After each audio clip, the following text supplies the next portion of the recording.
Hello there, ladies and gentlemen. My name is Nato Hambone, and it's been a while, hasn't it? Yeah, it's been a while.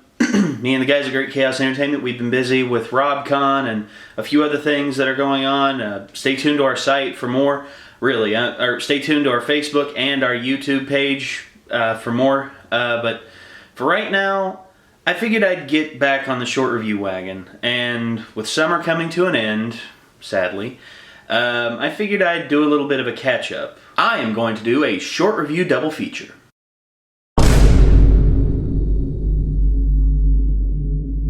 Okay, starting out we have The Wolverine, starring Hugh Jackman. Hugh Jackman, okay, when I saw the promotional footage, especially the first promotional image that came out, I was thinking to myself, why does Hugh Jackman not age? I mean, honestly, the guy looks exactly the same as he does now as when he did in the first X-Men film. I don't get it. I really don't get it. How does he... What are they putting in the water in Australia? I don't know. Maybe it's because maybe it's because Australians are just more durable and look better, I guess. I don't know. But anyway, I was excited for it.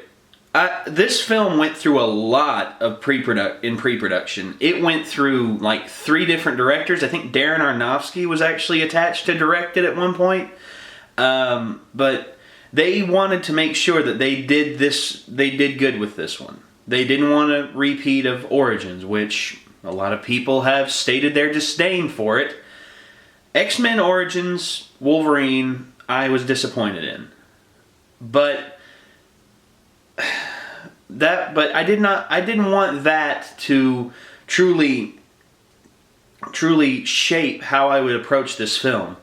I saw the promotional images for this film and the trailer for this film, and I saw what they were going for. I'm a big fan of the Wolverine comic, the comic that they're basing this off of. I love the characters, I love the villain. I was just interested to see how they were going to do it, and going in, I was stoked. I went and saw the midnight showing of this film. I went and saw it with my fellow compatriots of Great Chaos Entertainment, and we had a blast. The presentation, starting out, it immediately hooks your attention. You see... You know where this is in the overall timeline of the Marvel X-Men universe.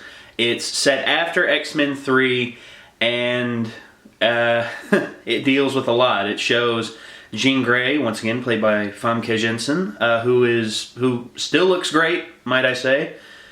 She doesn't age either. What is it with these people? They don't age.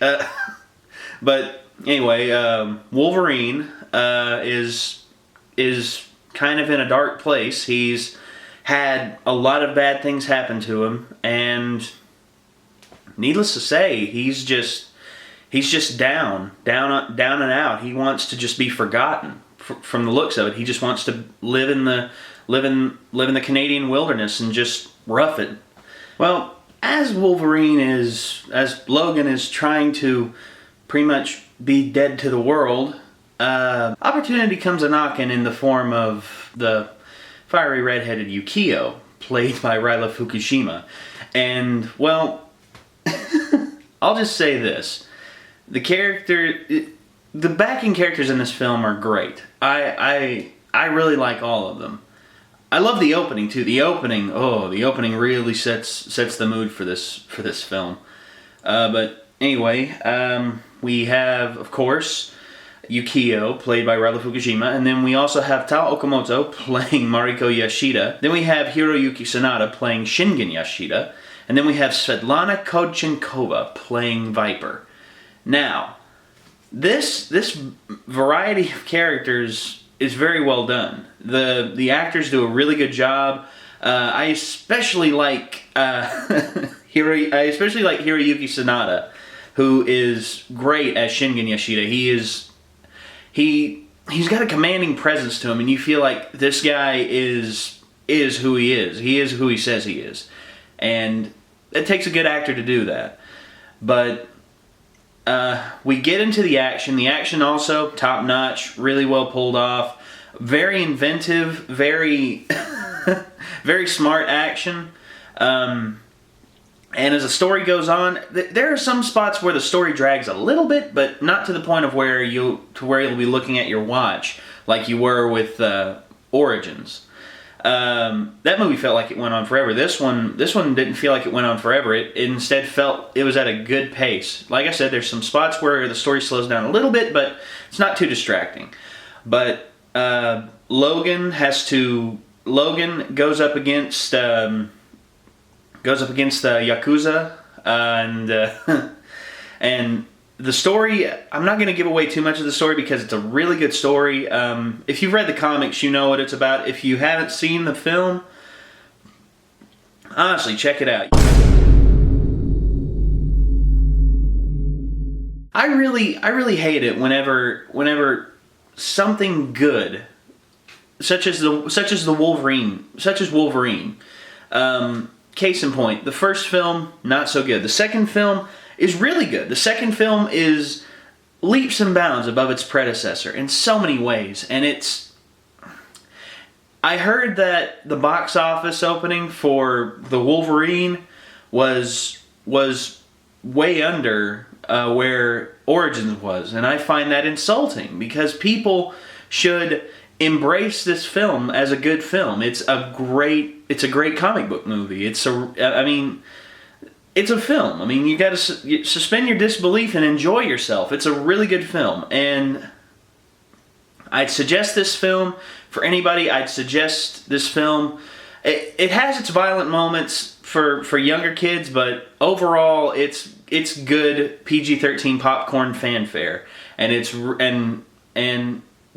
also for the credits, there's a little bit of a thing in the credits, as most of these comic book movies have nowadays.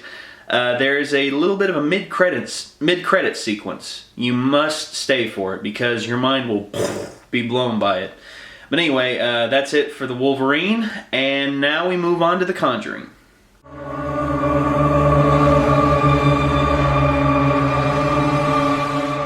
The Conjuring, needless to say, anytime a horror film comes out now, I immediately approach it with skepticism because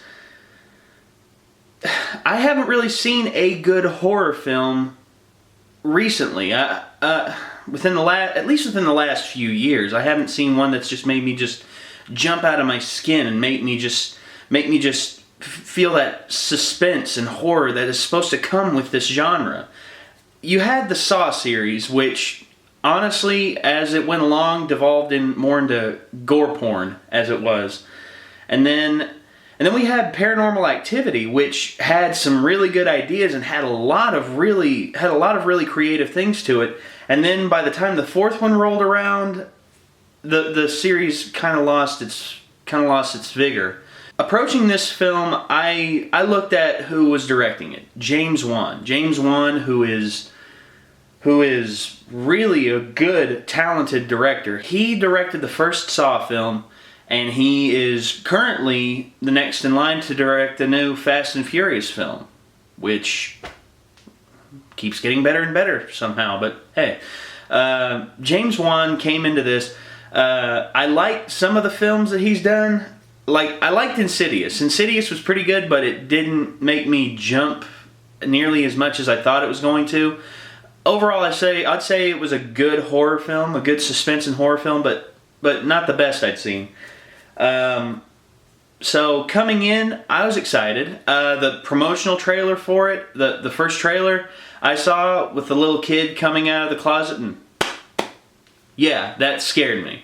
That got me because I didn't know how far it was going to go. I didn't know where it was going, and in all honesty, sometimes it's the minimalist approach that works the most.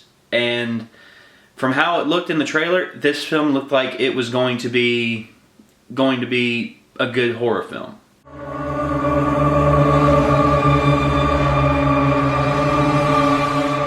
The start of this film, I at first started rolling my eyes and all this. the documentary style. We've seen it before. We've seen it 100 times. But immediately it caught my attention whenever I actually remembered that these were real people. Ed and Lorraine Warren, the real medium and demonologists. Ed and Lorraine are played in this film by the lovely Vera Farmiga and of course Patrick Wilson, and they do a really good job. The acting in this film surprised me. It was really good, especially. I'll get to. Sorry, tried to skip ahead there. Let me try and stay on topic. Vera Farmiga and Patrick Wilson, they play these parts with real. I hate to say it, but realism, because these people actually existed. I did my research on the film before going to see it, and I saw that Ed and Lorraine Warren were real people. And initially, the documentary style throws me off, but when I did my research on these people, I was initially shocked because, wow, they're real people and they've experienced this. And also the Perrins, Carolyn and Roger Perrin, played by Lily Taylor and Ron Livingston. They're real people, and so are their 5 daughters. And that's another thing too. Lily Collins and Ron Livingston, they're really good at acting here. They're really good in their playing their parts here. And the kids are also really good at playing their parts. Usually in films like this, the child actors kind of wane off and don't live up to the potential that is held within children acting in films. But these girls really do good work. They really do. They up the ante and they really give it their all in this film.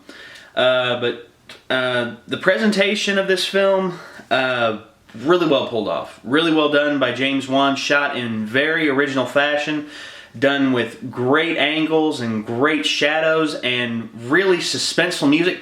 And that's another thing too, the music. The music really accentuates the suspense, because that's one thing I noticed about Insidious. To me, the scariest thing about Insidious was the music. The music really had that tension, like the creeping violin sound. You know, is building and building and building, and all of a sudden the boom, the payoff. This film perfected it, and I'll say, the payoffs in this film are really good. The scares are genuine. The explanations are really good as well. The explanations are sound. They're logical and they're sound in their own right. Now, I don't want to give anything away. I'm not going to say anything in accordance to the overall point of the plot. But this family, the Perrin family, they're in this house and they're being haunted, and you know, the stereotypical, we're not leaving this house, we're staying here, we're figuring out. No, you actually see these people scared for their lives and resorting to different things, and there's a reason why they have to stay in the house. There's a reason why they can't just leave. Why? And it's a justifiable reason. I mean, but anyway, the film really caught me. It made me jump. It made me feel really, really on the edge of my seat. I mean, honestly, my hands were shaking after I stepped out of this film.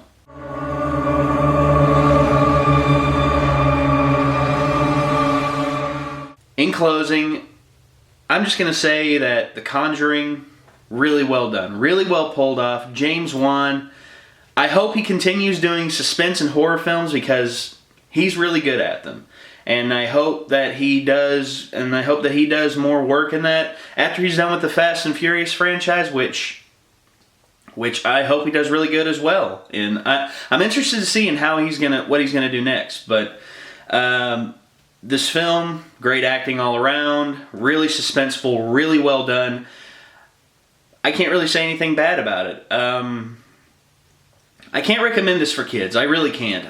The best I can say is, if you're going to bring kids, be prepared to hear them screaming and crying, because The tension building in this film is palpable, and if you aren't old enough to handle tension like this, then I can't suggest this film for you. But it's a real nail biter. It's really, really good, and I think that people will like this film. Go see it. Go see both of these films. Anyway, this is Nathan Hamilton. This has been a short review. And stay tuned to our channel, because we're going to have some interesting stuff coming up. We are, and stay tuned for it. Stay tuned for more short reviews. Like I said, I'm going to try and do more of these. But anyway, my name's Nathan Hamilton. This has been a short review double feature, and I will see you all later. Bye-bye.